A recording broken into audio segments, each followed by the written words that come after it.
From Kern Government Television, welcome to this week's Kern County Board of Supervisors meeting. Originating from the Kern County Administrative Center, located at 1115 Truxtun Avenue in Bakersfield, California. Grounded in ideas, energy, and innovation, Kern County's vision is to be a driving force for the world's fifth largest economy, and our mission is to exceed expectations of the communities we serve, changing the way they feel about government, those who manage it, and the services it provides. Today's Board of Supervisors meeting will convene momentarily.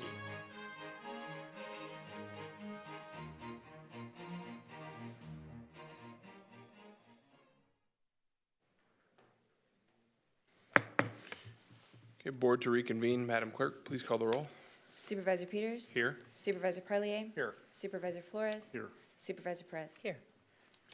Good afternoon and welcome to the Tuesday, March 24th, 2 p.m. meeting of the Kern County Board of Supervisors. We'll first hear from County Counsel Kendra Graham for a report on action taken in closed session.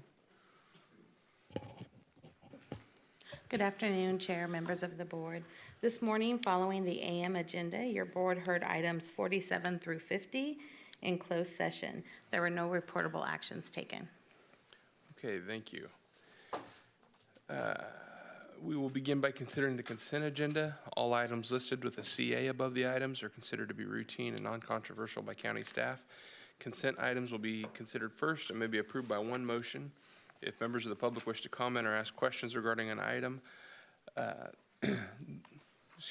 the consent agenda, they may do so prior to a vote being taken. Board members may remove any item from the consent agenda and it will be considered in listed sequence, with an opportunity for members of the public to address the board concerning the item before action is taken. Members of the public may also comment on any closed session item. The consent agenda includes item 7 on page 3, item 8 on page 4, and items 10 through 76 on pages 13 through 26. Are there any members of the public that would like to speak on a consent item? Okay, seeing none, I'm going to bring it back to the board, and I'm actually going to ask that we withdraw items 32 through 36 from the consent agenda and consider those in their own listed order. And I will make a motion to that effect. Thank you. Second that motion, Mr. Chairman. Thank you. Thank you. Please cast your votes.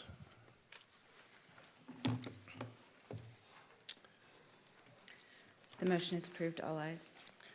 Okay, you know what? I actually, our clerk tried to give me a heads up, and I completely skipped over it. So I would like to amend that agenda, that motion to approve the consent agenda as stated, but to adjourn as the Kern County Board of Supervisors and reconvene as the Kern Sanitation Authority.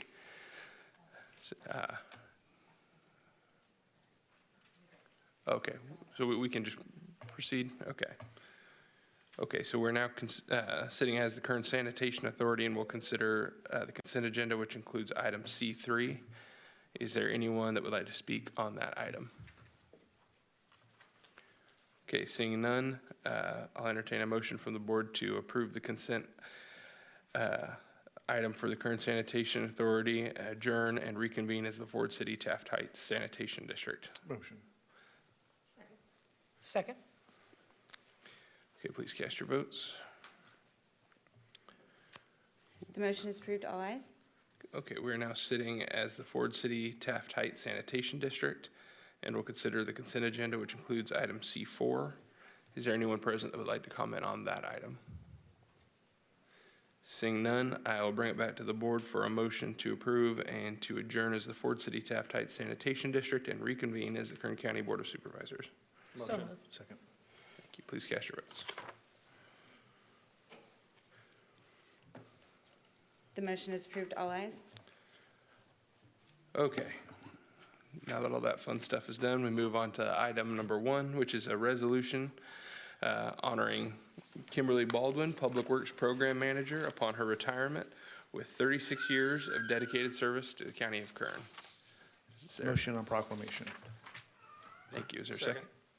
Please cast your votes.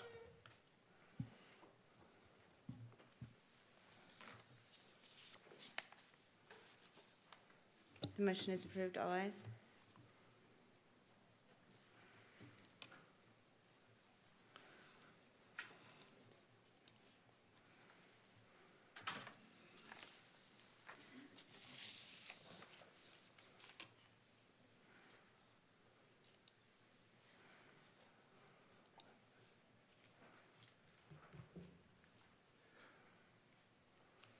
Good afternoon, colleagues and members of the public. These are the very, we do a lot of proclamations and awards during public comment, but these are the special ones that we need to take time and really savor and pay tribute to the best among our county workforce. And one such person is Kimberly Baldwin. You are truly special. She has started in 1990. She's too young to retire, I just told her.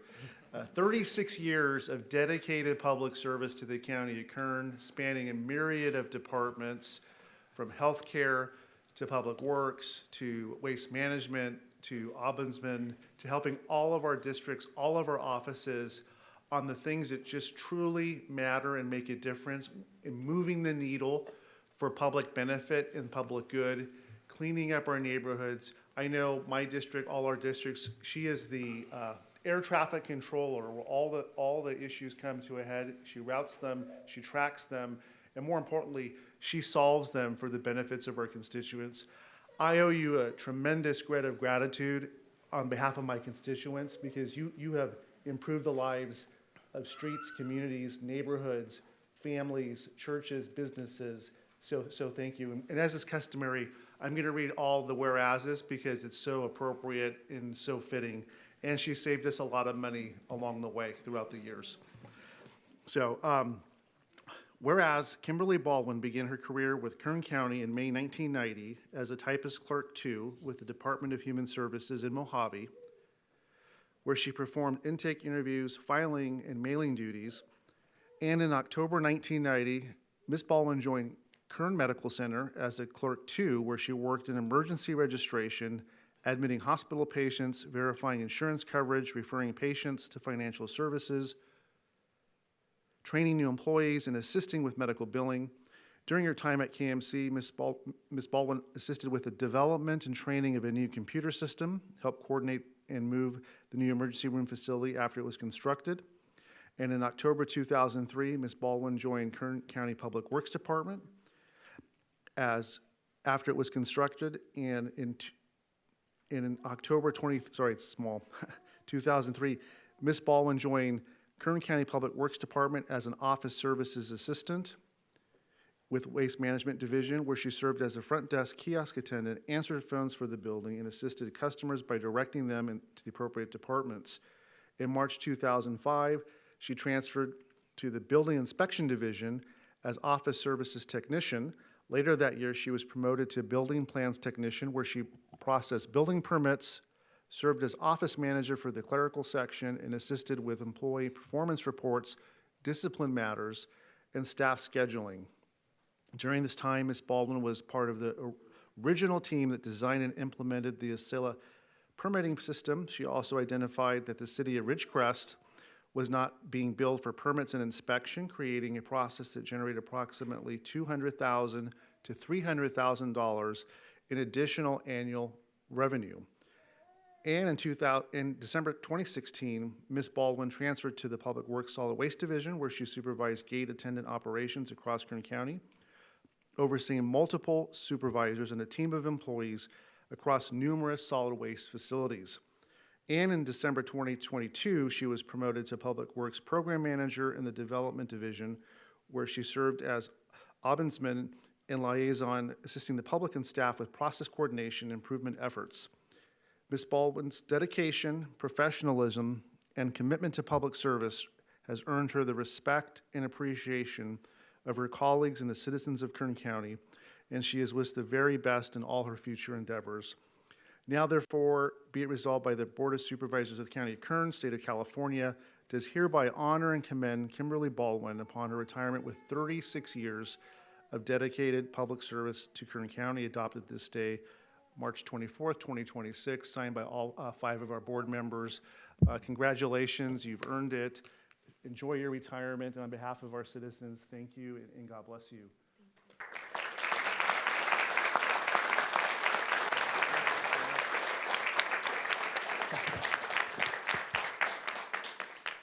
I'm Josh Champlin. I'm the Public Works Director, and there's a bittersweet days for director because Kim is our inaugural ombudsman, and this was a role that was greatly needed in our department. I've only known Kim for about 5 years of all this 36 years.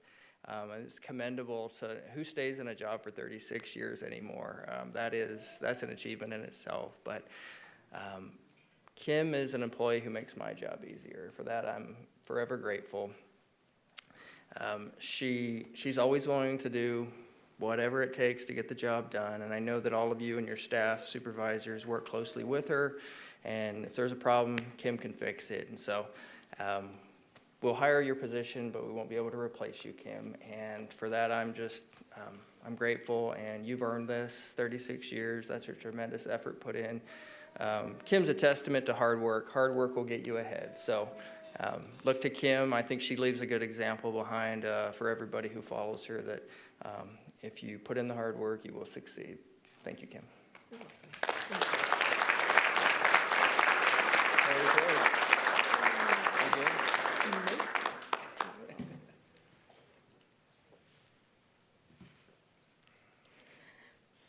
Thank you for this incredible honor.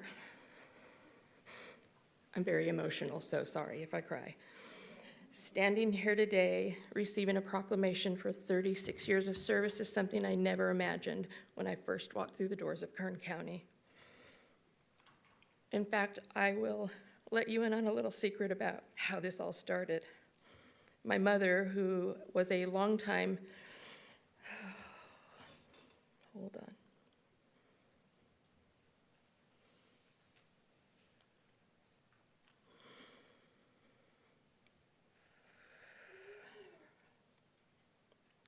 My mother, who was a longtime county employee, nagged me endlessly to apply for a job with the county. And when I say nag, I mean relentlessly. So to get her off my back, I applied for 3 positions that don't even exist anymore. I figured that would buy me some peace and quiet. Instead, it brought me a career. My mom is in heaven now, probably looking down with that "I told you so" smile only a mother can give. And today I feel her pride. Someone once asked me how I managed to stay with the county for so long, and my answer was simple. I get to be a part of something that truly improves the livelihood of the residents in the community where I live and work. Every job I've held has allowed me to help someone in one form or another, and that's what's kept me here. That's what made my everyday meaningful, and for that I am grateful. I am so glad I got to be a part of that. I also want to share how special it was to serve as the ombudsman for building inspection.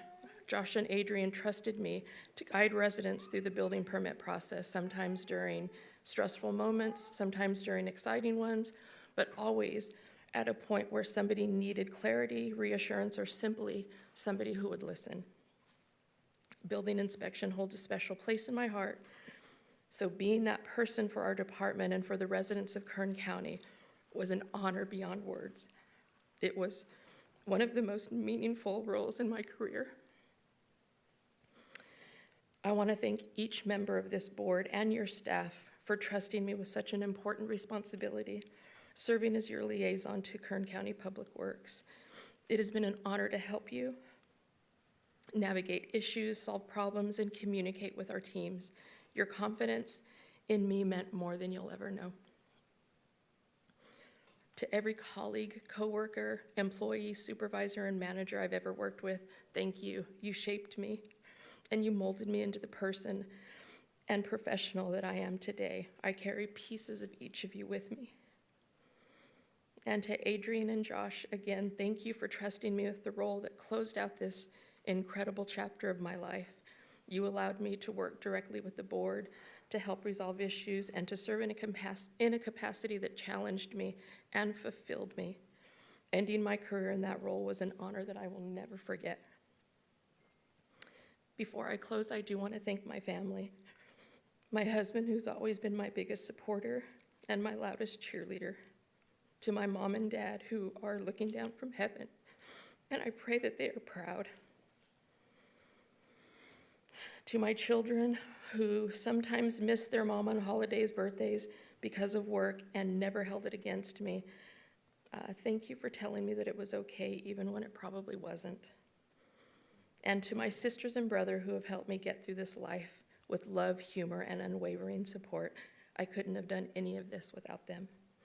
As I say goodbye to this chapter, I leave with a full heart. I leave proud of the work that we've all done together, grateful for the relationships built, and humbled by the trust placed in me for more than 3 decades.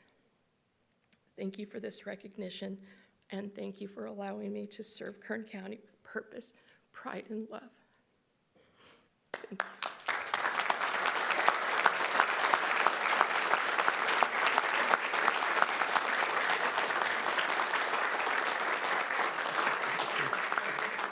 Kim, I just wanted to say it's really, truly been a pleasure to work with you, and you've done a fantastic job, and you've been a great example of what it means to be a public servant. And I honestly thought there was a typo on the agenda when I read 36 years. I didn't think that was possible, but congratulations on a well-deserved retirement. And I know, Josh, the job's about to get harder, so don't be getting any ideas, Josh. But I just appreciate it, and congratulations. Thank you. Thank you.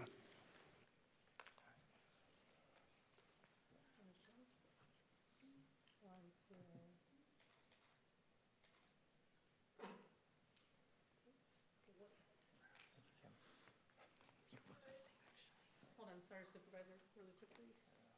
We'll do it on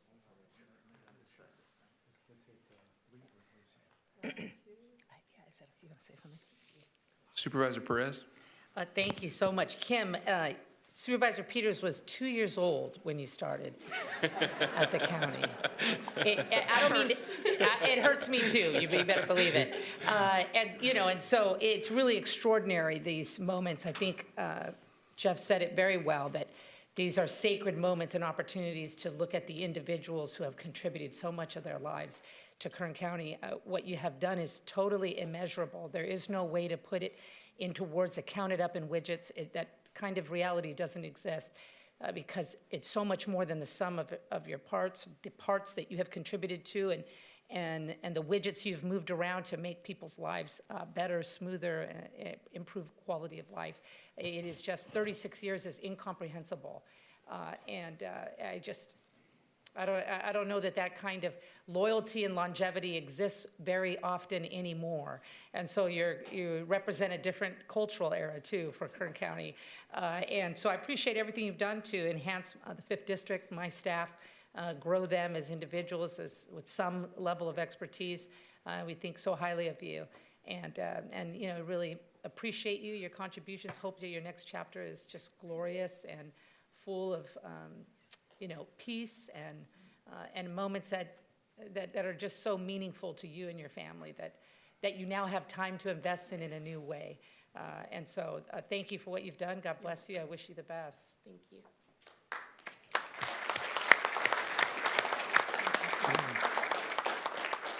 Supervisor Parlier? Thank you, Chair.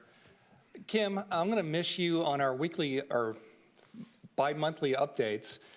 Your smiling face via Zoom was always a pleasure. You're always extremely well prepared, very helpful to my office, and a well-deserved retirement, and I wish you all the best. Thank you.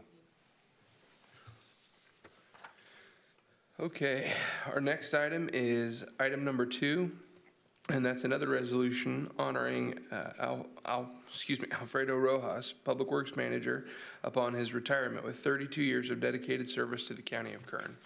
Motion to approve resolution. Second. Please cast your votes.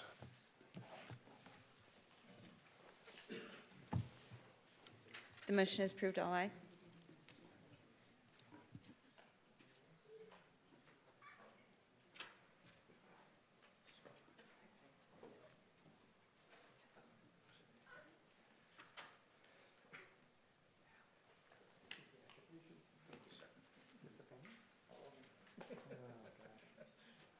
You can't deny this punch. Look like it.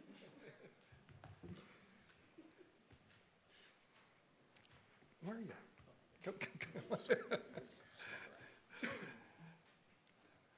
Chairman, colleagues on the Board of Supervisors, today we honor Alfredo Rojas, Public Works Program Manager with Kern County Public Works Department, upon his March 20th, 2026 retirement after 32 years of dedicated services to the citizens of Kern County. Following a tradition in the Board of Chambers, I'd like to recite the following resolution, but before I do so, I just want to, on a personal note, Al, since I came on the Board of Supervisors, you've just been great, extremely helpful. I remember us being out in the city of Taft, just going through some problems that the city had in the surrounding county areas. You were and your team were just great. I can't say anything beyond that. When people think of public safety, you know, they think of the sheriff's department, fire department, but really code enforcement is one of the legs of that stool. And when you talk about illegal dumping, burnt out buildings, homeless encampments, those things don't get taken care of without code enforcement. And they really didn't get taken care of without you and your leadership. So thank you so much for that. Thank you. Now, in honoring and commending Alfredo Rojas upon his retirement with 32 years of dedicated service to Kern County, whereas Alfredo Rojas began his career with Kern County on February 22nd, 1994 as an architectural drafting technician, extra help in the General Services Department and Construction Services Division. He was hired as a permanent employee on October 28th, 1994, and during this time, Mr. Rojas worked on a variety of county building projects as a project manager, including the Randsburg Fire Station, contributing to the development and improvement of county facilities serving the residents of Kern County. And on March 2005, Mr. Rojas was promoted to Code Compliance Officer, where he worked primarily in the 2nd Supervisorial District, addressing community concerns, investigating complaints, and enforcing county codes and regulations. And in October 2013, he was promoted to Code Compliance Supervisor, where he helped lead enforcement operations. He also played a key role in implementing cannabis enforcement efforts and developing community-focused blight remediation programs throughout Kern County. And in November 2020, Mr. Rojas was promoted to Program Manager, where he helped guide enforcement operations during COVID-19 era, implemented action plans to address homeless encampments, and worked to strengthen the department's approach to proactive code enforcement. And throughout his career, Mr. Rojas demonstrated strong leadership, professionalism, and a commitment to improving communities throughout Kern County through effective code enforcement and public service. Mr. Rojas's dedication to public service has earned him the respect and appreciation of his colleagues and the citizens of Kern County, and he has wished the very best in all of his future endeavors. Now, therefore, it is resolved that the Board of Supervisors of the County of Kern, State of California, does hereby honor and commend Alfred Rojas upon his retirement of 32 years of dedicated service to the Kern County. Signed by all the Board of Supervisors. And I'd like to bring up Josh Chaplin, the Director of the Department, say a few words too. Well, this is a tough day for me. I'm losing 66 years of combined experience here between Kim and Al. And so I've worked with Al a bit longer here in this role at Public Works. He's 20 years with code compliance, and anybody who's ever worked in that field can tell you that's not an easy thing to accomplish. The people that you're interacting with, they're not always necessarily very happy to see you. You know, I can remember, Al is a great public speaker, so I'm sure he's going to put this speech to shame in a moment here, but I always felt taking Al to a meeting, he was always prepared. He was always going to show up, and he did. So he is going to be missed. I mean, the skills, the talent, all of the institutional knowledge that he's built over a lifetime here is going to be sorely missed, Al. But you have earned this. You've put in the work, and I wish nothing for the best but the best for you, and I'm sure you're going to enjoy the time with all your family here behind you. It's a wonderful thing to see, so thank you very much, Al. Thank you.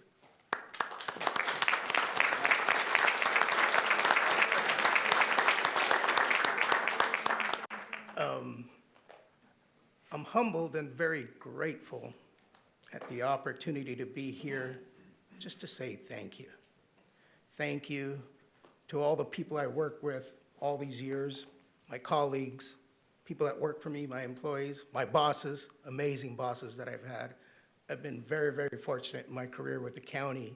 And anybody that's even thinking of public service, I would highly recommend it. You can make a life here working in the county, helping people, helping the public, and get a lot of reward, a lot of joy from your day-to-day activities. So again, if you're out there considering it, it would definitely be something I would highly recommend.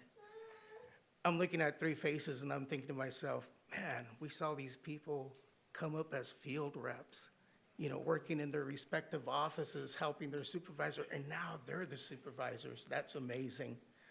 And I really just want to say thank you to the board. Your support of code compliance made our jobs a lot easier. I know there were times where issues were difficult, very difficult, but we found a way to make things happen. And that's where I thank my staff, the staff at Code Compliance that would always make the impossible possible. And I think that they are really the unsung heroes, all the people in the back room making letters, making notices, making things happen so that each community can be improved. In the end, that was our goal, make our communities better. And I'm proud of the work that we've done. I'm also proud of where we leave our department. The department will be left in good hands with Jacob Clayton going forward. So I'm not stressed about it. I'm happy of our time here, and I'm happy for the future of code compliance. And I'm very grateful for the board's support and the CAO's support. Obviously, these issues are important to our community. And again, in the end, we all just want peace, quiet, happiness, wherever we're at, in our little corner of the world.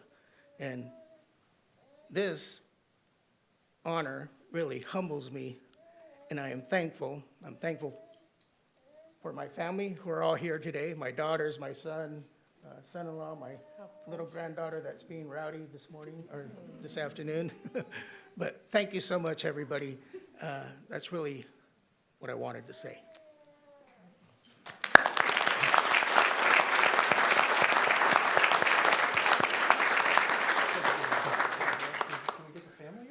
Don't worry about your granddaughter, Al. She's not the first one fussing at us today and probably won't be the last. Ain't that the truth? Well, I'll just say a few words while you guys are getting your picture, but I just wanted to say that really when we have had issues, Al has always been the one that's been the tip of the spear as far as getting in and getting them solved. He's been a shield for the county when people are upset or don't understand the process. He takes ownership of the issue and the process and makes sure they understand it. And it really is, like Josh said, a thankless job. And, oftentimes people aren't real happy to see you guys when you show up, but you guys really do work that matters for the whole community. You guys are the ones that keep our neighborhoods clean. You guys are the ones that keep our building safe, and you guys are the ones that are out there interacting and dealing with some of the folks out there that need the most help in the community. So another thing that I just can't say enough about Al in particular, though, is that from being that field rep, the guy learning all the ins and outs of how the county works, you've taught me a lot about the process, and we're always patient and explaining how things work. And even when I was with the previous supervisor into this role, I knew that once you were aware of an issue and something was going on, we didn't have to worry about it anymore because it was going to get handled every time. So Al, thank you very much, and I wish you the best of luck on your very well-deserved retirement, and just best wishes to you. Supervisor Perez. Thank you, Supervisor Peters. Al, you are truly entirely irreplaceable. And that's what makes today so difficult. Your expertise is bar none, obviously, the amount of time that you have put in. I love the comment about how prepared you always were. I came to respect you so profoundly, Al, because you're so fair to everybody. and I could never quite figure out if you really liked me. And that's true to this very moment, and I think that's really cool. Because you're a sort of uncharmable person, you know, and I'm pretty charming. I knew I could not charm my way into any favoritism with you or anybody, any outside actor. That's what I saw, and that's really rare, Al. And that speaks to a kind of a core set of values that usually are taught and instilled at a very young age. They're hard to get later. They're hard to find. And you have them in spades, and your family is you're so blessed to have a patriarch amongst them that can show them. I'm sure that those values extend beyond the workplace. They tend to be a part of your character.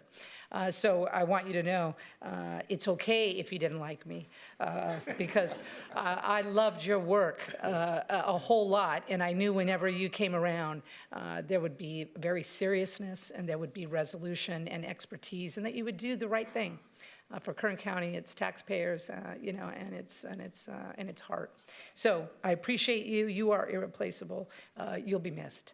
God bless you in your next endeavors. Thank you. Thank you. Supervisor Perez, Supervisor Flores. Thank you, Chairman. And yeah, so what a season that we're passing here. Over 60 plus years of institutional knowledge, 2 core staff members. Thank you for all you've done for our district. Thank you, Director Champlin, for raising these people up. And I'm just grateful on behalf of my constituents. And, you know, Al is cool, collect, methodical. He does have a command and knowledge. And I've learned from you, Al. I've learned code enforcement through your eyes, through the department's eyes. I've understand the processes in place, the citations, the time notices. And Supervisor Parley and Supervisor Perez actually said it really well. This is an expansion on public safety. This is an expansion on public health, improving all of our conditions. And there's also a due process component that I often, you know, I respect. And I'm trying to storm the hill on so many fronts, but sometimes there's pause, there's people's rights at play. There's so many facets to this. And so you ensure that all of it is done well, that all of it is respected, and that improves the whole process for everyone. So thank you and appreciate you, and best wishes to you in your retirement. Thank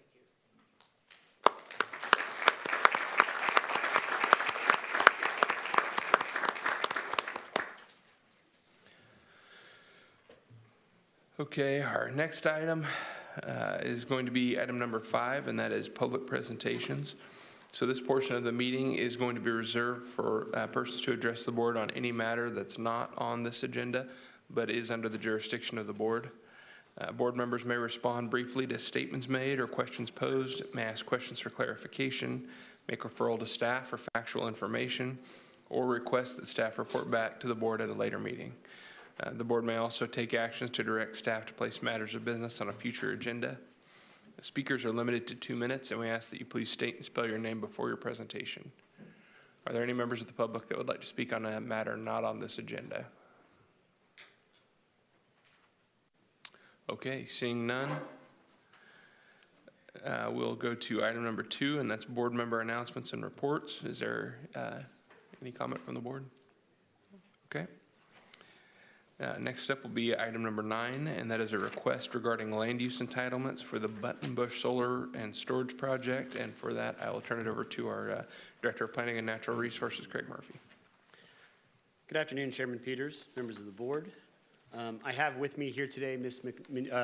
Nicole Menchaca. She is Division Chief within this department.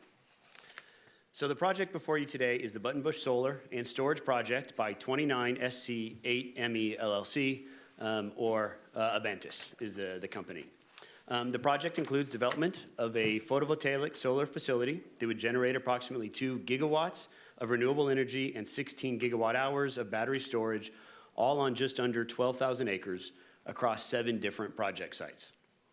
So implementation of the project requires conditional use permits, Williamson Act land use cancellations, amendments to the circulation element of the Kern County General Plan, and the Button Willow specific plan, necessary to eliminate future road reservations and various section and midsection lines that are internal to the project, and it also includes non-summary vacations. So a complete listing of each of the land use entitlements being requested is provided on pages 1 through 10 of your staff report. So overall, the project site consists of 128 parcels, again, across 7 separate sites located within unincorporated Kern County. Regional access to these sites are generally provided from Interstate 5, Laredo Highway, and 7th Standard Road. So the initial project included 8 total sites. Site 7 was withdrawn by the applicant early in the environmental review process, but so as not to confuse anybody, the county decided not to go through any renumbering. So when you look at any maps, you see sites 1 through 6, and then you see site 8. That is why site 7 was officially withdrawn, but in total, there are 7 project sites as part of this project. A detailed summary of the characteristics for the project are provided on pages 18 through 24 of the staff report. On-site construction workforce for the project is expected to average around 800 workers per day, with up to 1,300 workers during the peak construction periods over the 60-month construction cycle. Once constructed, it is anticipated the project would require 20 on-site employees that would be full-time to handle operations. A final environmental impact report was prepared for the project in accordance with the California Environmental Quality Act. That final document has been provided to your board, posted on the department's website, and then posted on the State Clearinghouse website. Pages 23 through 33 of your staff report details that extensive environmental review process. In total, there are 79 mitigation measures designed to reduce project and cumulative impacts associated with the project. That monitoring program and all the required mitigation measures has been attached to your staff report as Exhibit C. The recommended findings of fact are attached as Exhibit A, and the statement of overriding considerations are attached at Exhibit B. I would like to take this opportunity to talk about 2 comment letters that the department received this morning. The first comment letter we received from Alyssa Reed. She is a lawyer with McMurtry, Hartstock, Worth, and St. Lawrence, and she provided a comment letter representing a mineral rights holder internal to Site 5 of the project site. So they were basically, the letter identified concern about if this project were to be built, would that arbitrarily take away the ability for that mineral rights holder to access their mineral mites? In response to that, I can tell you that that measure has been covered, and that would not be the case. Mitigation measure 4-12-1 specifically addresses this. In situations where we don't have an agreement prior to building permit, there is a process by which the applicant can work to identify, and we have a process to make sure that those mineral rights are not taken away. What I would like to do, though, to provide additional coverage and clarification, I would like to add an additional sentence to mitigation measure 4.12-1C, just so that the project applicant and then also the mineral rights holder understands that there is that process moving forward. I have talked to the lawyer, and the lawyer is comfortable with this language, and then also the project applicant has been aware of it. So the language before you, again, mitigation measure 4-12-1C specifically addresses this, but staff would like to include the final language. Final siting of the drilling areas shall be determined by the Director of the Kern County Planning and Natural Resources Department in consultation with the mineral rights holders that have provided written notice to the county requesting such outreach prior to the issuance of any building permit. So what this will do is when that final location is identified, if an agreement has not been made with the mineral rights holder, the department will then consult with that mineral rights holder to make sure that the proposed location is adequate for them to be able to access their mineral rights. So again, staff believes this has been fully addressed through the mitigation measures, and this clarified mitigation measure really addresses that concern. And again, both the applicant and the lawyer have been aware of this change and are comfortable with us moving forward at this time. The second comment that we received this morning was from a Ms. Gail Maccabee, and she provided a comment letter on behalf of her grandparents who own property adjacent to Site 8. So if Ms. Menchaca can put the map. So the comment letter we received basically indicated that the Ms. Maccabee's parents were concerned that implementation of this project would impact their land. They were concerned with the proximity of the solar facility next to what I believe is their residence, and they have overall concerns just regarding impacts associated with that land. They also asked for specific information as to the layout of the site, whether environmental review was done, things along those nature. So staff did reach out to Ms. Maccabee today to explain to her the full environmental impact report process that we went through. I would note, we did look at the aerial that we have, and the home site is located directly in the center of that parcel. Ms. Menchaca, if you could point to the parcel just so it's clear that we're talking about. And then the home side, it looks like there's a garage, or pretty much in the center of that parcel. So the facility the closest is located at that southwest corner. We looked at it, it's approximately 740 feet from that corner. It's approximately 840 feet directly south, and the site is approximately 1,500 feet directly west. I would also note that the property just south of Ms. Maccabee's land is an actual airstrip that is used for crop dusting. And so there is that in between the solar facility and her site. And we have a measure that actually requires an additional 1,000 foot by 150 feet no panel area that will extend west of the boundary, west of the airstrip. So they will actually have an increased buffer between the Maccabees property and specifically the Maccabees home to where the exterior boundary of the project site is. This project does include extensive mitigation measures to make the homeowners aware when construction is going to occur, notices, noise disturbance coordinators. Solar in and of itself is a very less intensive use once it's operating and once it's been built.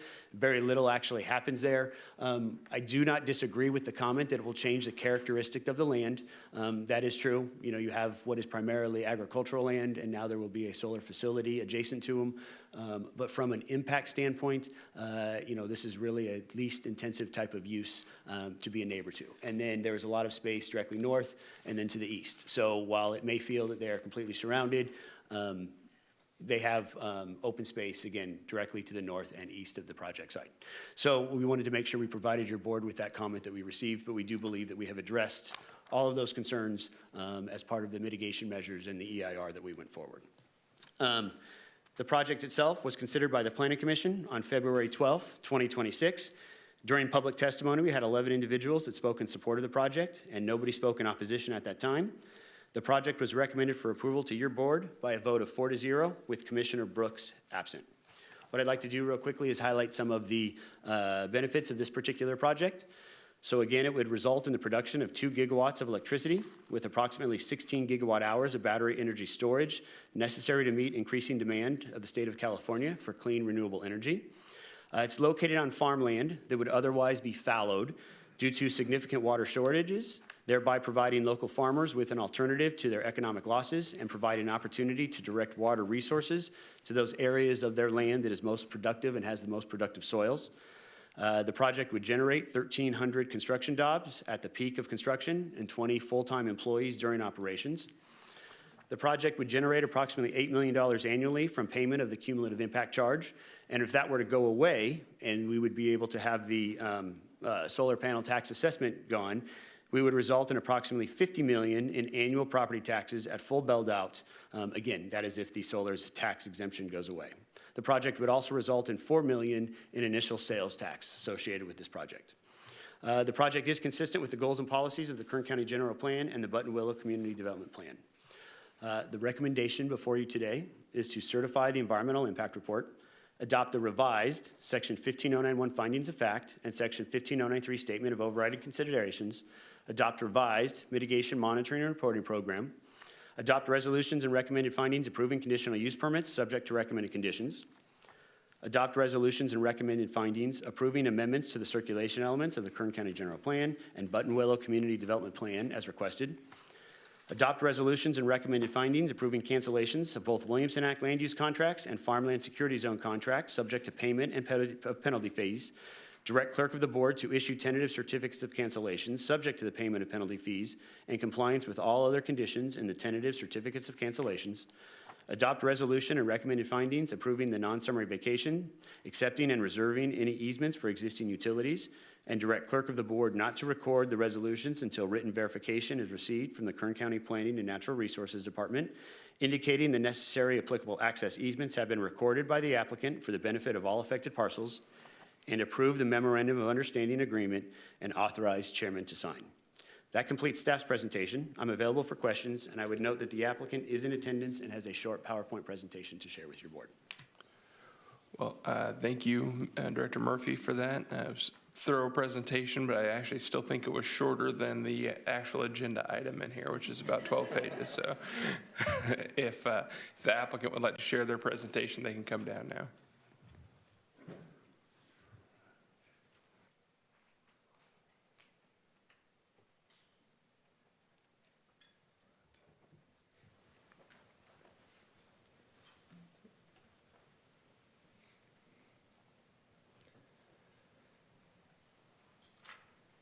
Hi, everyone. My name is Kevin Brokish.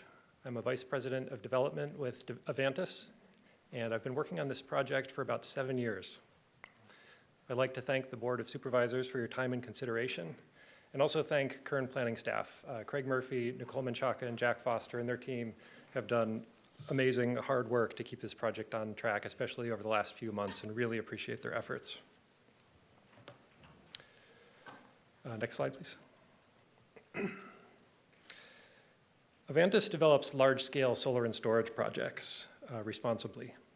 Formerly known as 8-Minute, we've done a lot of projects in Kern County. We were the original developer on 13 different projects, totaling nearly 3 gigawatts of solar energy, as well as one of the largest battery projects in the United States. Next slide, please. When we site these projects, we look for where there's transmission capacity, where on the power grid can it accept all this extra solar energy. And here, this project is located where it is in part because of Midway Substation owned by PG&E. It's a huge substation where it has that capacity to take all of this energy. And it turns out this is a great area for solar. The project is largely sited on active agricultural ground. That means there are fewer sensitive species present compared to projects in pristine desert habitat. The region is stressed by groundwater availability. And this project allows landowners to focus their water rights on their remaining land. Early in the project's development, I met with Semi-Tropic Water Storage District, where much of the project is located within their district. And I went into the meeting and they asked me, how big is your project site?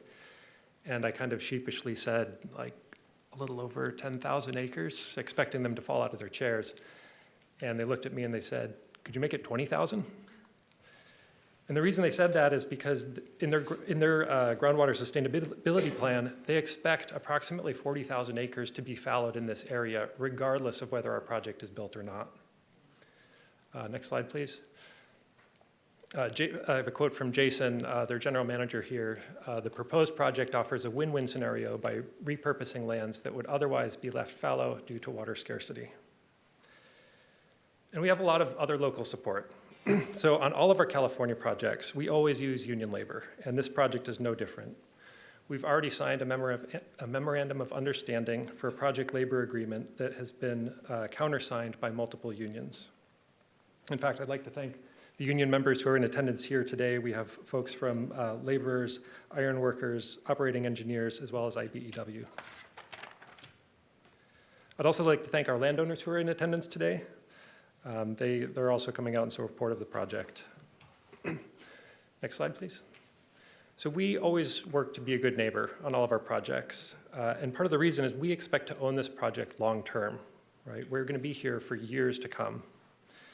For this particular project, we negotiated an easement across, which is like the real estate rights for our poles and wires, with Buttonwillow County Water District. And the payment for that easement is going to fund a good portion of their new wastewater treatment plant. Our project setbacks go above and beyond industry standards. And I'm going to talk about property tax in a minute, but a portion of the property tax goes towards local taxes and bonds that support Buttonwillow Recreation and Park District, as well as Buttonwillow Union School District. Next slide, please. So the Buttonbush project provides affordable, reliable, clean power. Our landowners have told us that this project is actually allowing them to preserve their farmland. And the project provides a lot of jobs. During construction, we expect around 800 construction jobs, and this project will take years to construct because of its size. Additionally, the project will provide up to $1.5 billion in taxes to Kern County over its life if fully built out. And let me talk a little more about that. Next slide.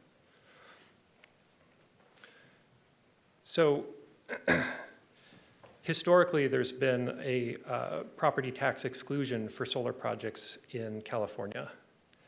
That exclusion is coming to an end at the end of this year. And the Buttonbush project will be constructed after that, which means it won't get that tax exclusion. So unlike past projects in Kern County, this project is expected to pay the full property tax amount, which is a lot of money to the county. On the flip side, there's a federal investment tax credit, and that helps keep our energy affordable, and that is also going away. The rules are complicated around that, but the bottom line is that we need to be online by the end of 2029 in order to get that federal tax credit. And again, that's what keeps our electricity cheap for Southern California ratepayers. And so we are in this really unique window where Kern County will make a lot of money from the property tax, but we still get that federal investment tax credit that makes the economics work.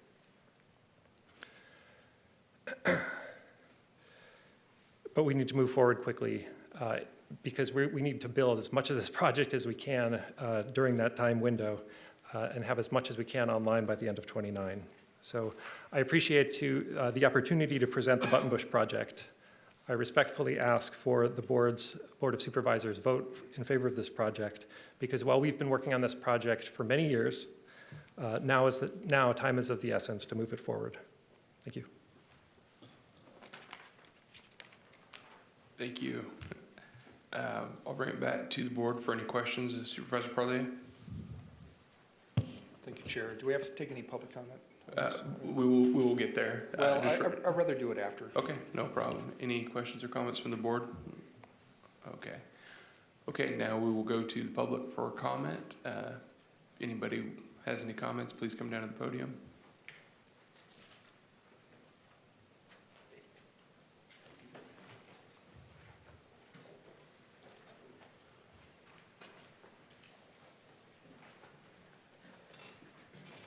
Good morning, or good afternoon. We're in the afternoon already. Day's flying by. My name is Alyssa Reed. I'm with the Kern and Yomono Building and Construction Trades Council, and we're here to speak in support of this project.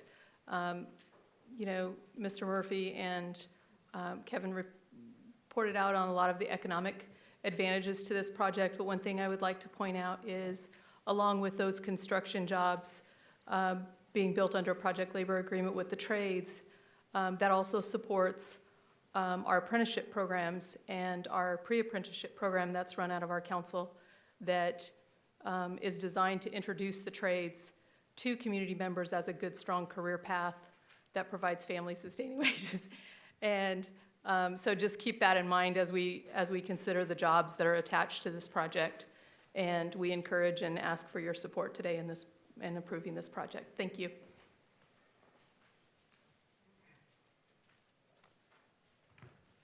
Good afternoon. My name is Brian Holt. I'm Business Manager, Financial Secretary of IBEW Local 428. We represent the electricians here in Kern County. We stand in full support of this project on behalf of the 1,200 working families that we represent.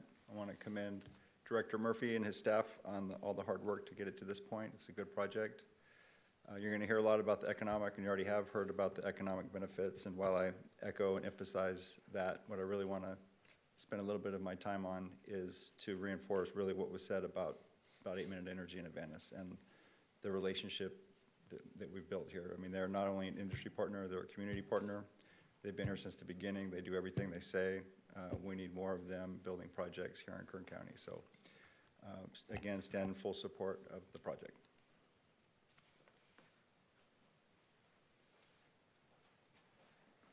Hi, good afternoon. My name is Gaston Moore, Assistant Business Manager and President of IBEW Local 428 with the electricians here in Kern County. I also stand in full support of the Buttonbush project. Projects like this has led a pathway even for myself. Without these opportunities, we wouldn't have the training opportunities for our apprentices coming up.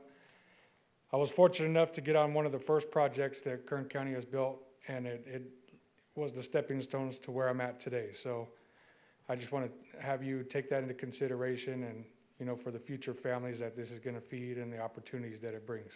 So thank you.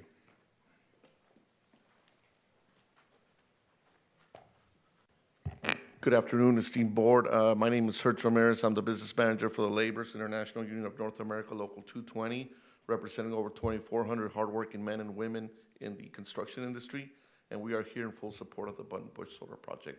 Thank you.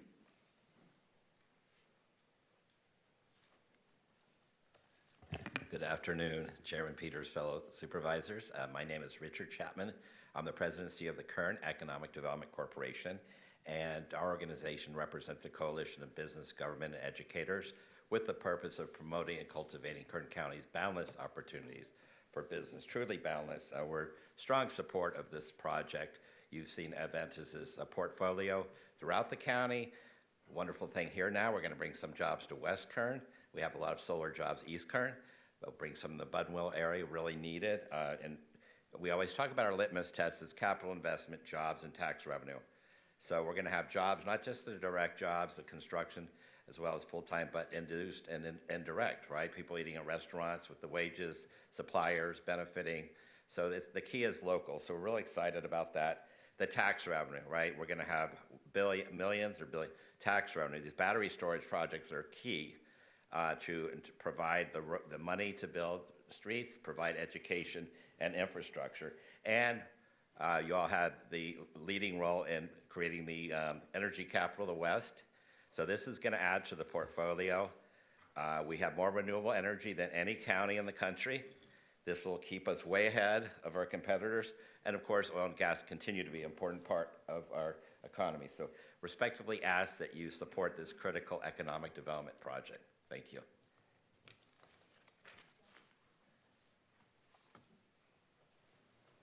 Hi, my name is Brandon Armour. I am a JIW with the Union Iron Workers Local 15, and we are all in full support of the project. We feel that this will bring a lot of work to the locals here in Kern County. You know, we had discussed earlier that, you know, we have apprentices coming in. This will help out those coming out of college, coming out of high school, getting their foot in the door, and bringing a good livelihood to their families. So again, the Iron Workers of Local 155, we are in full support. Thank you.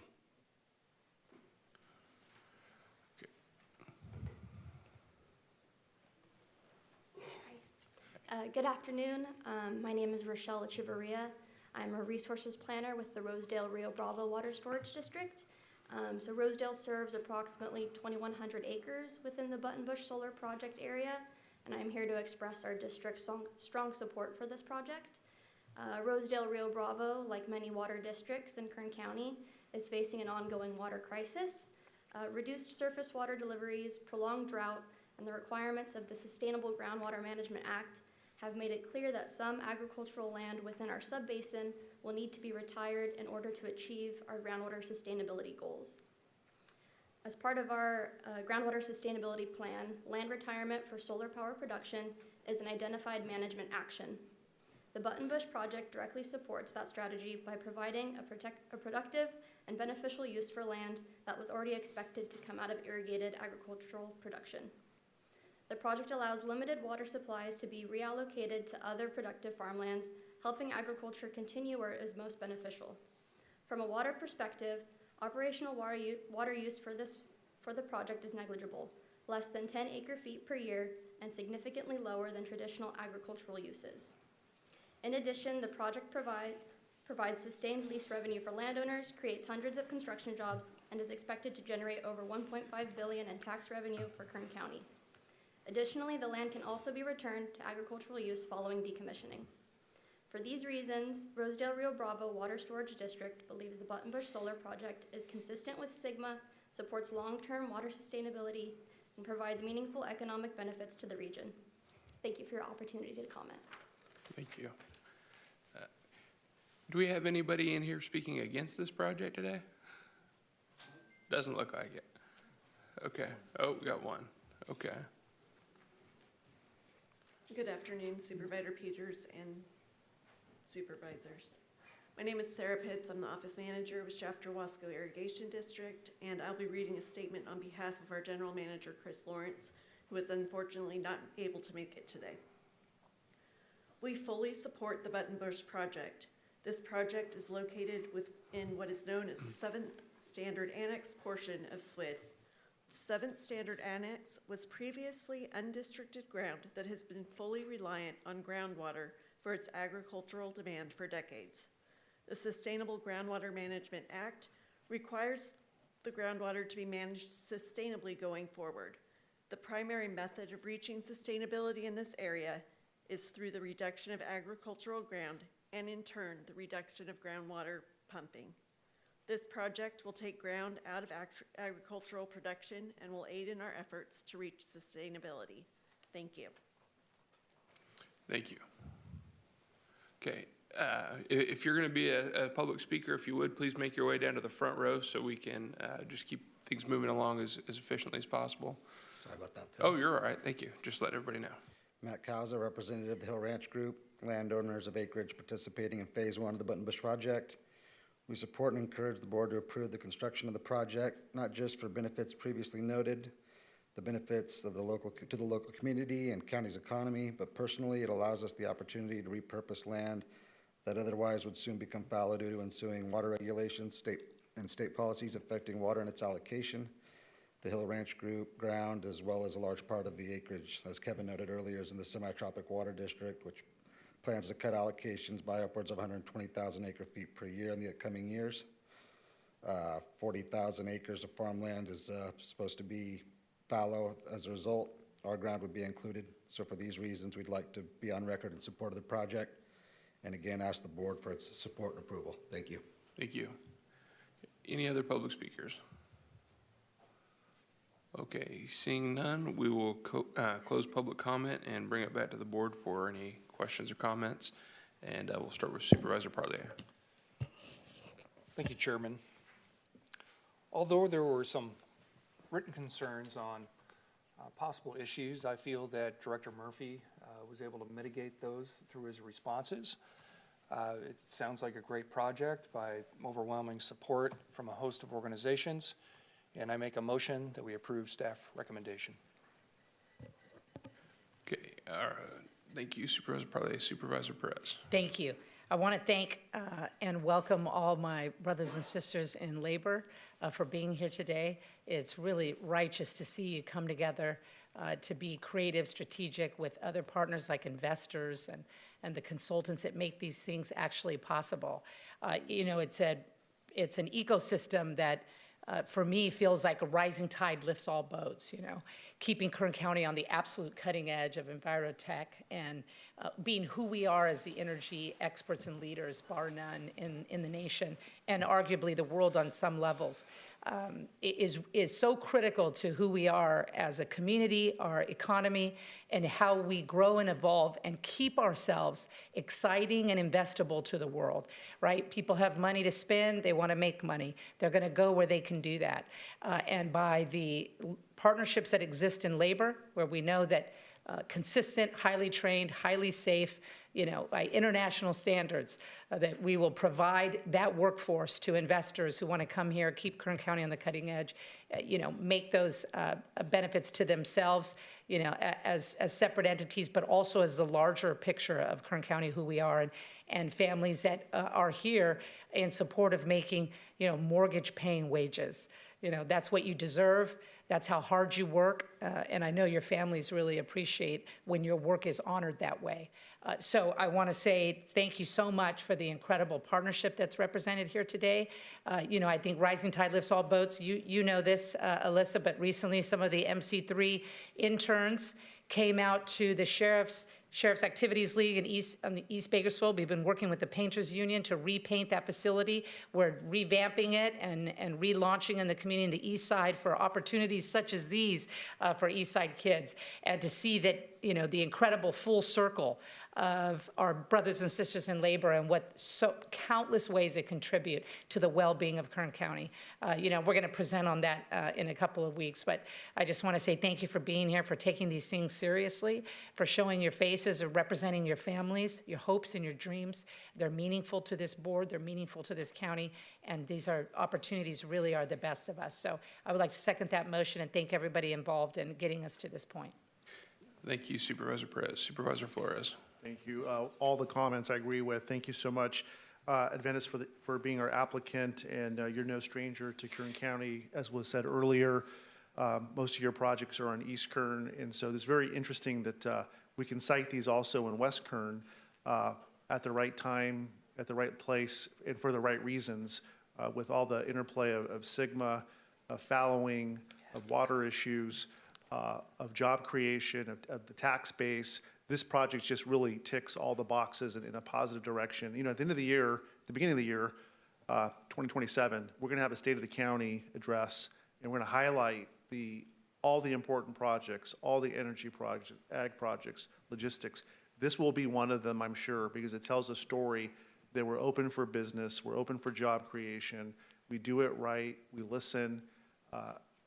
Proofs in the pudding with the homework and the touch to the host community, all these local organizations, your work in Buttonwillow, that speaks volumes. It's a testament to this company. And so I welcome this project also, and I'm happy to take the vote right now. So congratulations. In an earlier AM session, we had representatives of the Kern High School District here, 40,000 students just in Kern alone, not the other high schools in the county, but just here in metro area, with career tech, with pathways, all the jobs that they're training for. This is one of the landing pads. And so it's good to see 7 years of work come to fruition for the benefit of us all. Thank you. Thank you, Supervisor Flores. I won't belabor the point. We've had a lot of great comments that I concur with. I will say Avantis rolls off the tongue a little easier than 29SC8ME LLC does, but take that for what it's worth. We've got a motion and a second. Would you please cast your votes? The motion is approved. All ayes.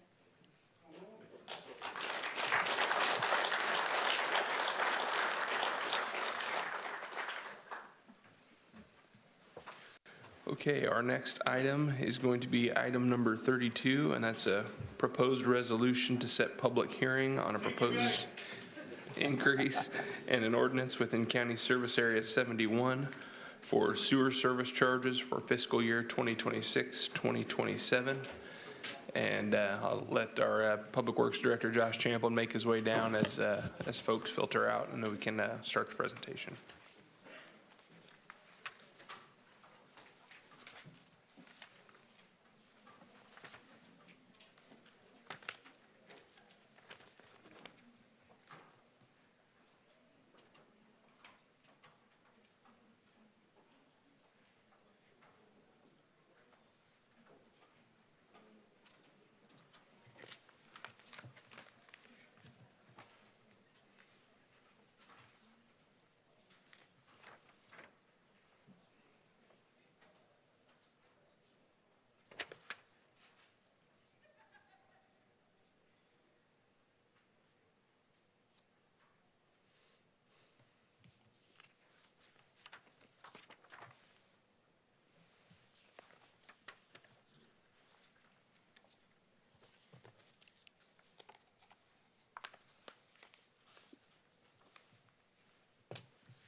Chairman Peters, members of the board.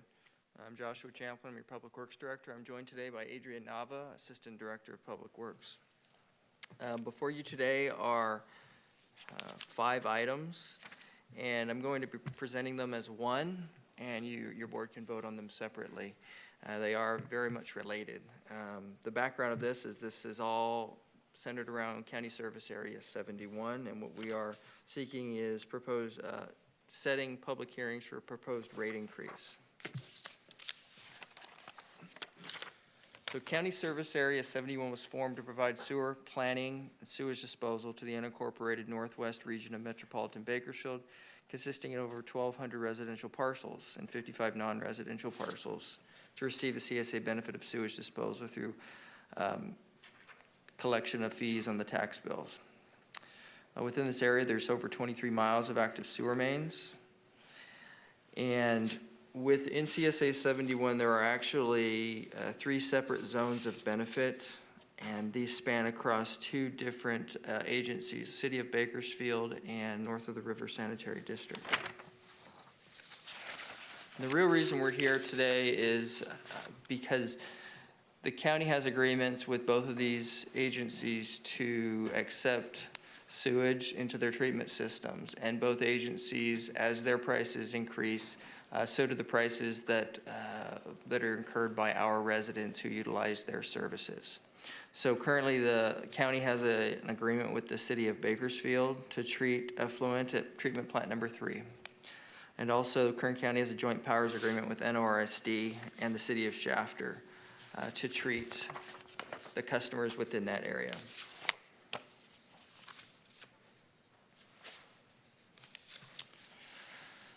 Within the items today, we have CSA 71, 71.1, 71.2, and a portion of 71.3 that are treated by the City of Bakersfield, and the remainder of 71.3 is treated by NORSD.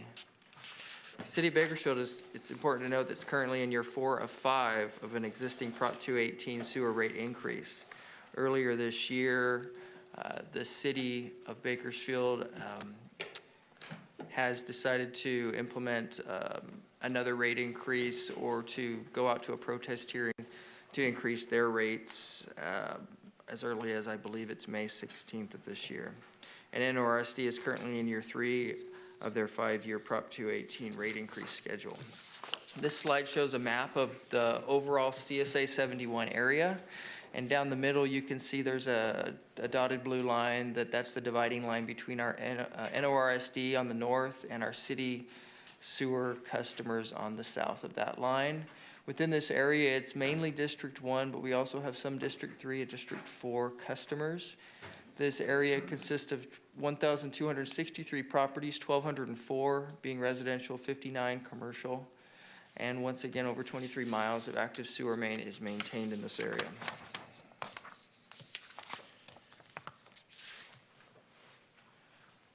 So the current rate paid by customers who use the city is $247.13 a year. This is on the right side. So that's the current rate. The following schedule below that, years 1 through 5, this is an identical rate structure as proposed by the City of Bakersfield recently. So our ask is for your board to send out Proposition 218 notices, and this we will mirror the fees that the City of Bakersfield is requesting that their residents pay. And then also the final item on the items. So item number 36 is actually not. It's separate from the city, but it's NORSD, and with their rising prices, we're seeking a rate increase as well on theirs. The current sewer rate is $369.24, and the fee schedule aligns with NORSD for the years 1 through 5, with the maximum year 5 being $464.06.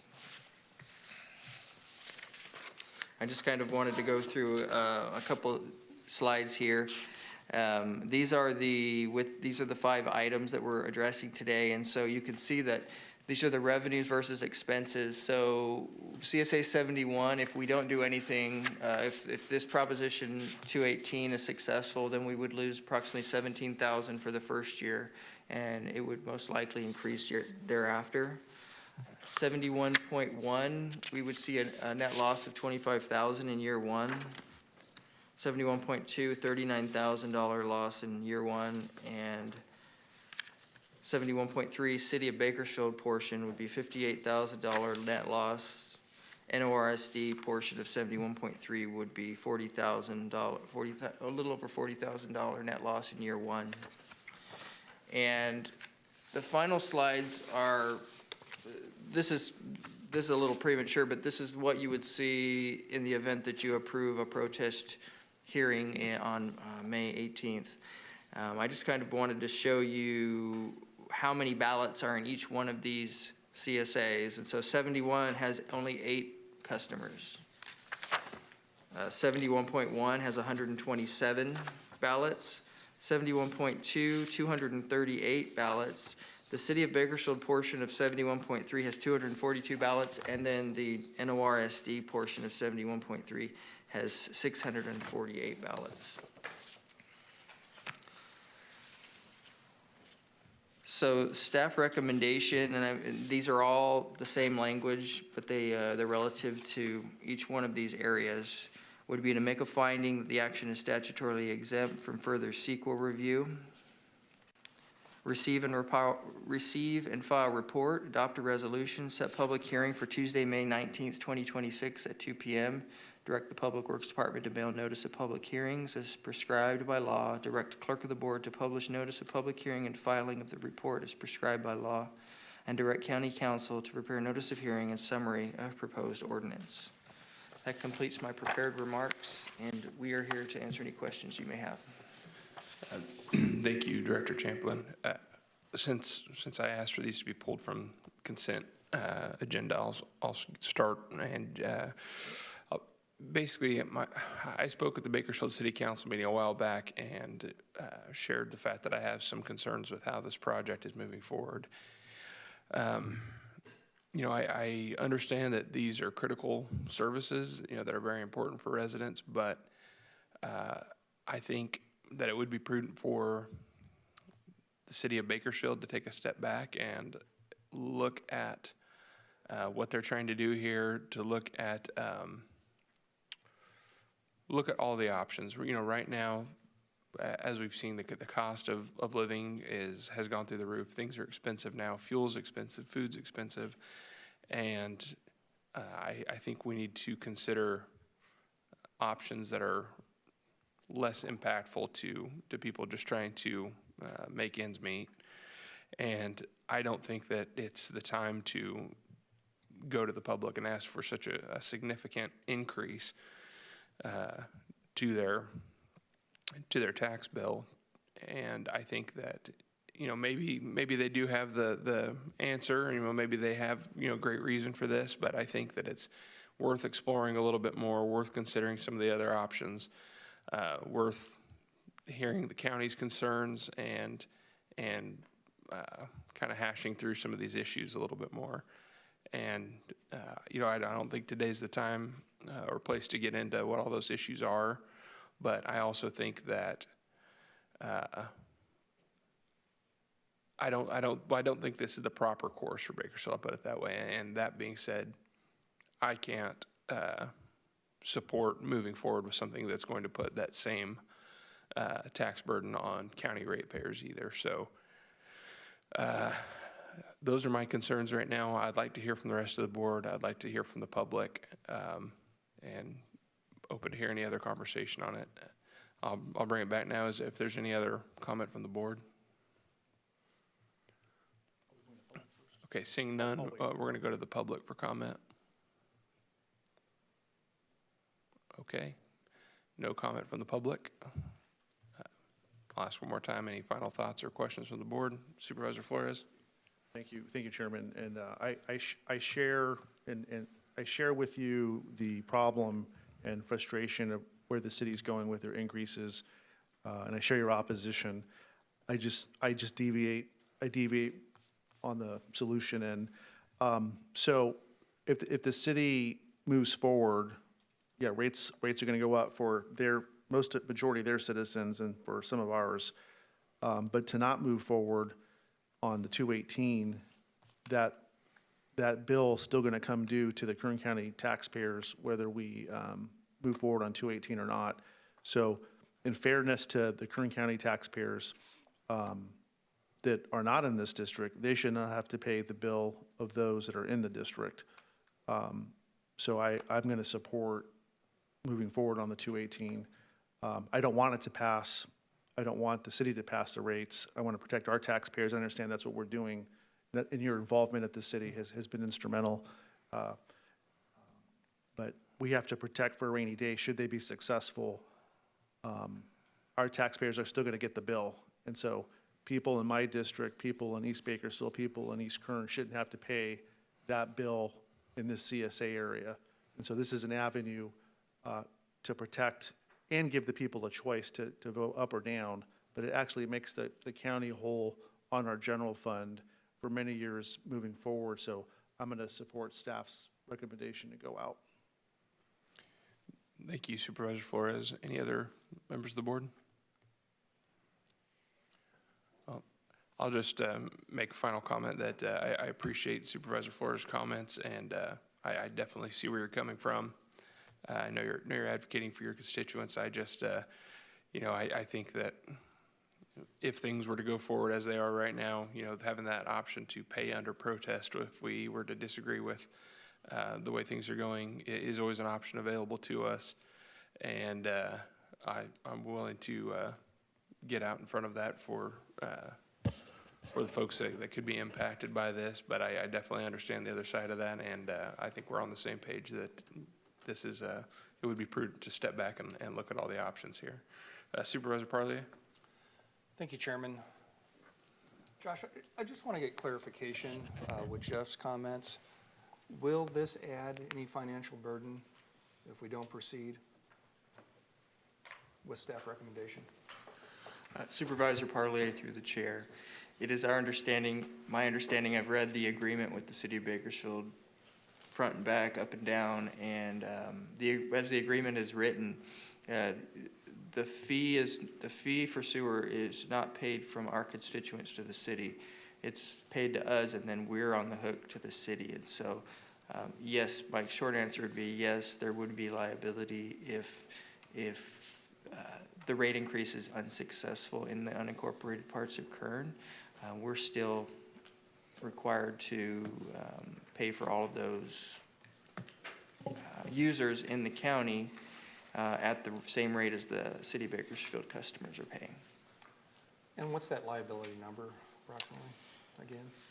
Roughly from the numbers I had here, we're year one, we're in the $160,000 range between in deficit, and then it will only go up from there due to the increasing rates the city is proposing over the next 5 years. Thanks, Josh. I totally understand where Supervisor Peters is coming from.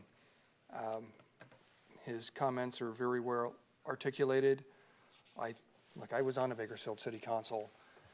I understand where the city's at, but I understand the county position also. And maybe there is avenues between communication and conversations that the county can have with the city. Some of the ideas that we have may actually help the city and alleviate some of the pressures that they're dealing with through ideas that we have. But we are also facing just really almost an unprecedented financial issue with our budget with the county too, with a lot of burden that's coming our direction with a reduction in the available monies that we have. And to, saddle, even though it seems, to begin with, a relatively small amount, under 150,000, which increases, where's it go to again, year two?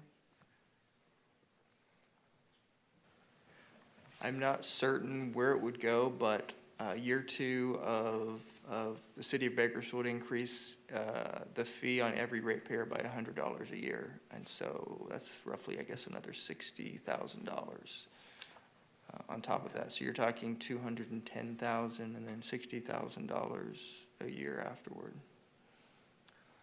Okay, thanks, Josh. Now, this is a tough one.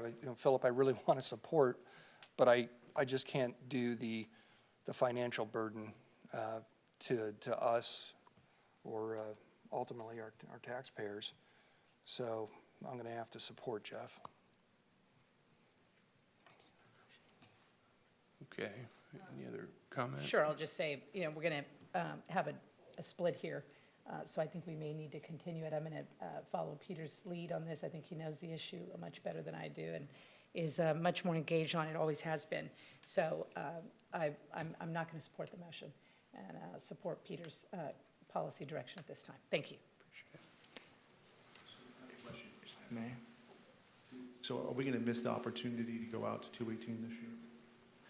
So that was what I was going to mention, Supervisor Flores, through the chair. This is a fee that gets put on the property tax. And so in order for, we picked this is the last day that we can set this, send out, we can get approval from your board to send out these mailers. If we do not do that today, then we will miss the window to be able to assess this on 26-27 fiscal year. It has to be set by July 1st. And so if the board doesn't act today to send out these Proposition 218 notices, then effectively we're pushing this out another year until we address this solution. So we'll miss $150,000 for 1 year. Correct. That's what's on the line. When would be the next available time?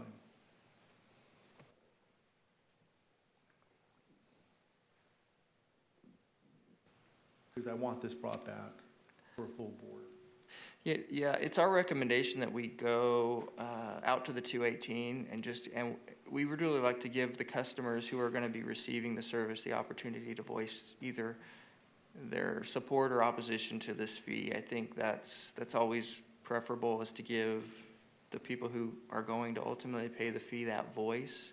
And that's what the intention of the 218 process is to give them that opportunity to weigh in and come to the board hearing, and they could stand before you and say, you know, whether they want this or not. I get that, but right now, the board is not going to, looks like we have a 2-2 push, so they're not going to get that opportunity this year to do that. So when would be the quickest we could get it back? We can't add this on the property tax throughout. So it will have to be July 1st of 2027 would be the first time. Because, I mean, this is almost unprecedented that the taxpayers of Kern County that don't live in this area are going to pay potentially for the bills, well, not potentially, if the city's successful, those that live outside the CSAs are going to pay for the increases of that CSA district, correct? Supervisor Flores, yes, it appears that way. The difference between their current rate and the city of Bakersfield's rate is going to be a liability on the county. Okay. So since that's going to happen and we won't be able to bring this till next year, which I want to brought back because this is unfair. It's a gift of public funds. And I've never seen this since I've been here. Has this happened before? Supervisor Flores, not to my knowledge, no. I mean, we generally, we follow behind the city when they raise their rates, and we pass. The county of Kern's not paying my increases. When my trash bill goes up or my light bill goes up, I pay for that. That is correct. You don't pay for that. I pay for that. So this is a big problem for me, and this is going to be a push, but we're going to push it till next year so we have some fundamental fairness for the taxpayers of Kern County. And I know it's unfair for those in the CSAs that the city's hiking the bill, but why would Kern County taxpayers pay for the increase of other people's bills? It's fundamentally unfair. So I want this brought back next year. Are you punching against Supervisor Parley or from that earlier? Okay. Well, I'll just kind of tag on to Supervisor Flores' comments, and I totally understand what you're saying and don't blame your position at all. I also think that that the agreement we entered into that obligates this county to pay for service that the city has the sole discretion to implement and impose that obligation on county residents is also was not a good idea on our part, and that should be revisited in how we we enter into agreements in the future. So I definitely understand your concerns, and That's a good catch. That's a good catch. yeah, I appreciate it. So I don't know where we stand from here. If we had a motion, or if it's not moving forward for lack of a motion, I guess I'll just ask if there is a motion on the right now. I think it's 2-2. Okay. I need you to vote, though. I need you to vote, though. Like, you motioned on staff's recommendation, Parlier seconded, you guys. Oh, okay, so we had a motion. He can withdraw his motion, or we have to vote on it. Those are the two. No, I want to vote on it. Okay, so we have a motion and a second. Please cast your votes.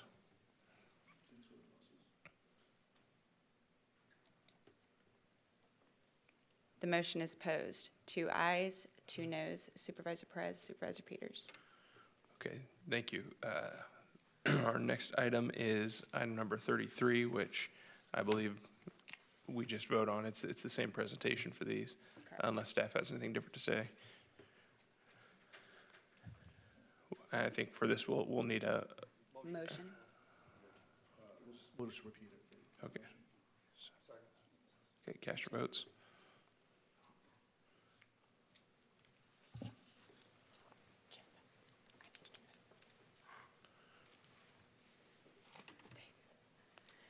The motion is opposed. 2 ayes, 2 noes. Supervisor Peters, Supervisor Perez. Okay, we got a couple more. Item number 36. 34. Oh, sorry, 35. 34. 34, oh, I'm way out of whack on here, sorry. Item number 34, is there a motion? Second. Cast your votes. The motion is opposed. 2 ayes, 2 noes. Supervisor Peters, Supervisor Perez. Okay, And you have 2 more, 35 and 36. item 35.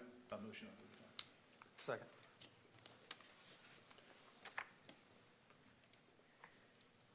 The motion is opposed. 2 ayes, 2 noes. Supervisor Peters, Supervisor Perez. And, Chairman, if I may? yes, sir. I just wanted to, before we go on 36, I'd like to just point out there is a difference here between this one and the rest. And this is NORSD. This is not the city of Bakersfield. And so I've kind of heard a lot today about the city of Bakersfield and their plan. I would just like to call out that NORSD's plan is starkly different than the city of Bakersfield's plan and what we're proposing there. Whereas the city's plan was $100 a year for the next 5 years, this one is much more measured. And if the clerk could put that up on the board, that would be helpful for me. So before you voted, I just kind of wanted to give you that sense that this is this has more than 600 customers in it. And if you look at those numbers on the screen, that's quite a different picture than what we're seeing out of the city proposal. And so this might, I don't know if this changes anything for you. I just wanted to call that out before you voted. Yeah, the point's well taken. And then, and again, just to clarify, I guess, for the record, because I feel like a lot of times these things get lost in translation between here and the public. But again, this would not be us imposing this as a rate increase. This would be approving the ability to begin a process of protest hearing for that area. Correct. So, okay, with that, I'll entertain a motion. Motion. Second.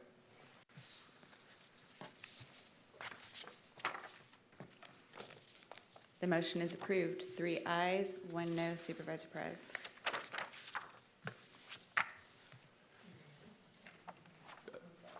Oh, no, I'm sorry, there was confusion on that. This one, just because it's separate from the city plan, this wasn't the same concerns for the previous ones. Okay. Okay, if I could change my vote on the last one. Thank you. Appreciate it. Sorry for that, I should have made the clarification. Okay. So the motion is approved, all ayes. Okay. That being said, we have no additional items to consider, so I will entertain a motion to adjourn to Tuesday, April 14th at 9 a.m. Motion. So